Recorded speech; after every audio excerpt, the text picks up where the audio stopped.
কিশোরগঞ্জের কটিয়াদী উপজেলার পংমসুয়া খা বাড়ি আদর্শ মহিলা দাখিল মাদ্রাসার অ্যাডহক কমিটির পরিচিতি ও মতবিনিময় সভা অনুষ্ঠিত হয়েছে।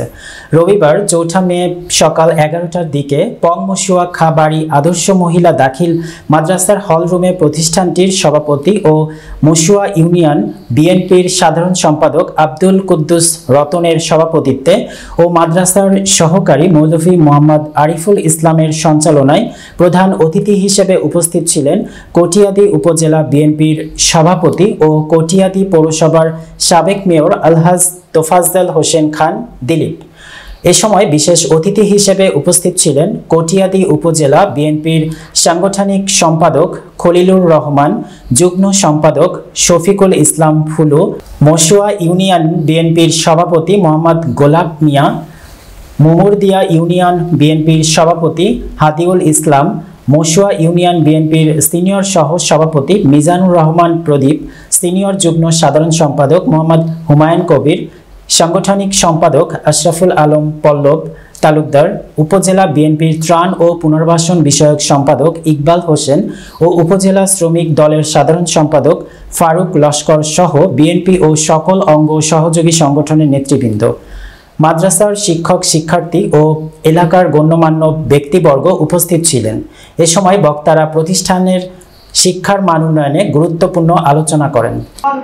সাধারণ সম্পাদক জনাব আব্দুল কুদ্দুস রতন ভাই এই মাদ্রাসার সভাপতি হয়েছে। আমি রতন ভাইকে বলতে চাই, আজকে আপনি যে একটি দায়িত্ব নিয়েছেন, একটি বড় দায়িত্ব, এই দায়িত্বটা আপনি সঠিকভাবে পালন করবেন।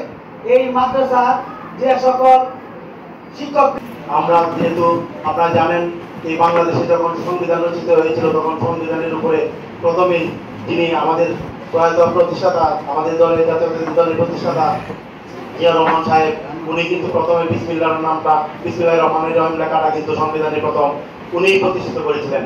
এতএব উনি একজন জনপ্রিয় মানুষ, ইসলামিক মানুষ। তো ওনার আমরা জানেন আমাদের দেশ নেত্রী বেগম খালেদা জিয়া, উনিও একজন জনপ্রিয় মানুষ, ওনার সাথে তারেক রহমান ও একই অবস্থানে অবস্থিত।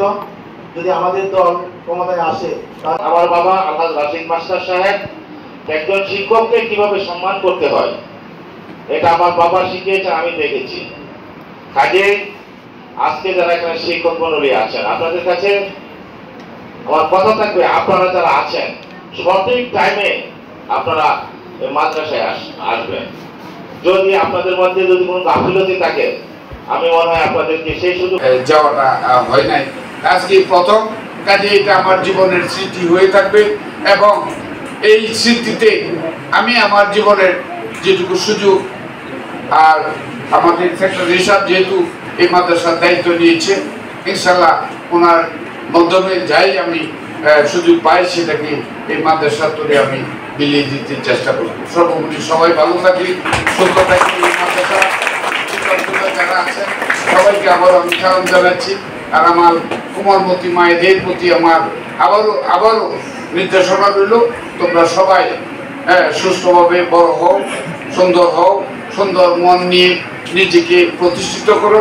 তোমাদের কাছে এই সমাজ জাতি অনেক কিছু আশা করে, কারণ এই জাতি এই জন্যই আশা করে কারণ যেখানে একটা শিক্ষিত মার জন্ম হবে আর সেই মা এই পরিবারকে অবশ্যই সুন্দর করবে, ভালো রাখবে, সমাজ সুন্দর হবে, এটাই আমাদের সকলের প্রত্যাশা।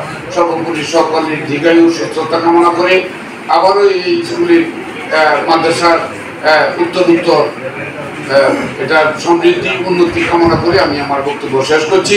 বাংলাদেশ জিন্দাবাদ, বাংলাদেশ জাতীয়তাবাদী দল জিন্দাবাদ, আমাদের দেশনেত্রী বেগম খালেদা জিয়া জিন্দাবাদ, আমাদের নেতা শহীদ প্রেসিডেন্ট জিয়াউর রহমান অমর হোক। ধন্যবাদ সবাই।